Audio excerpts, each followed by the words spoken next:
எனக்கென வந்த தேவதையே சரிபாதி நீ அல்லவா நடக்கையில் உந்தன் கூட வரும்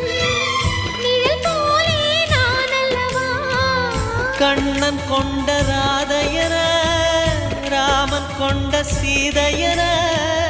மடி சேர்ந்த பூரதமே